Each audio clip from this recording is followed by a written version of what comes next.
In the opening parsha of the book of Devarim, Moshe Rabbeinu, our teacher Moses, speaks to the Jewish people, addresses them. It's a lengthy address. It'll go on for a month and 7 days.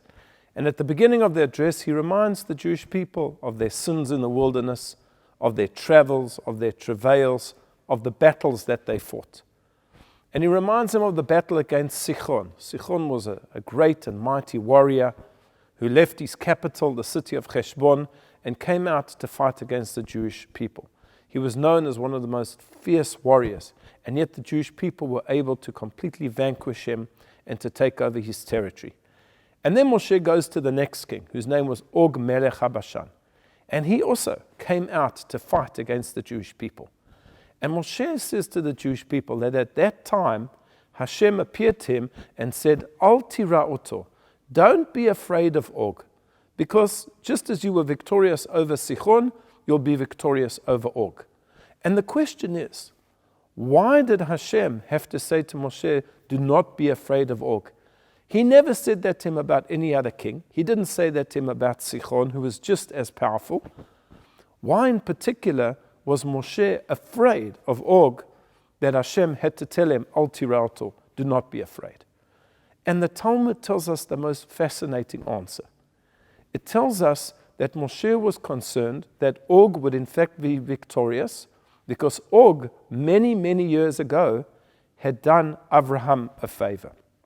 Og was a king, he was a giant of a person. He had lived for a very long time. And if we go back to the book of Bereshit, we'll see that when there was a war between the 4 kings and the 5 kings in the times of Abraham, and the 4 kings captured Lot, Abraham's nephew, the Torah tells us, V'yavo hapalit. There was somebody who was able to escape from the battle, and this person ran to Abraham, and he told Abraham that Lot had been captured. And who was this person? It was Og. It was this same man.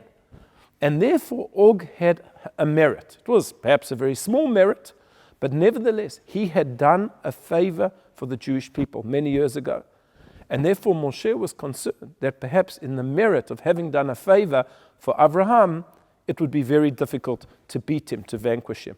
So Hashem came and said, do not fear him, because you will be victorious over him. But the lesson that we see from this teaching of our rabbis is a very powerful one, that we should never underestimate the good that somebody has done us, and we should show them incredible gratitude. And we'll give you another example from the life of Moshe that we read in last week's Parsha. Hashem came to Moshe and said, you have to fight a battle of vengeance against the Midianites. This is the last thing you're going to do in your life. And Moshe says, fine. And he appoints Pinchas and he sends Yeshua off to the battle. Well, why didn't he go himself? He was told. Moshe was always the one who went out into the front lines. Why didn't he go himself?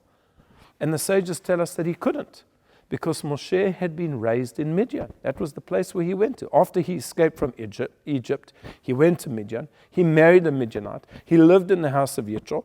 And even though now they were the enemies of the Jewish people, Moshe felt, because he had a sense of gratitude towards Midian, that he could not go out and fight the battle. And therefore, Pinchas had to do it. And I think this is an important message for us as the Jewish people at this time, to always know that we have to show gratitude to those nations or individuals who do good things for us, because unfortunately, there are not that many people who are doing good things for the Jewish people. We know that 2 weeks ago, there was a terrible terrorist attack on the Temple Mount, and 2 Israeli police officers were killed. They weren't Jews. They were Druze. And they gave of their life to protect the Jewish people. And therefore, it was only fitting that there was a large Jewish presence at their funeral in the north of Israel. But not only that, several years ago, Rabbi Ovadia Yosef, the Sephardi chief rabbi of Israel, wrote that a Druze officer who gives his life and dies in the line of fire, in the line of duty to save Jewish life, such a person is considered michasidei umot ha'olam, from the righteous people of the world. And he writes that it's proper that on Shabbat, when we take out the Torah and we say the hashkavot, we say prayers of remembrance for those who have passed away, that we should remember these Jewish people, an absolutely incredible ruling given by Rabbi Yosef. Usually we don't mention the name of non-Jews in our Haskarot, but here he said we have to do that because of a sense of gratitude that a person went out of their way to save somebody who wasn't even a part of their nation. This is what we learned from Og. Even though he was one of the chief enemies of the Jewish people, nevertheless, he did us a favor. And because of that, Moshe was concerned. And Hashem had to reassure him to not be aware of him. We should at all times make sure to show our gratitude to those who have done us a favor. I wish you a Shabbat Shalom.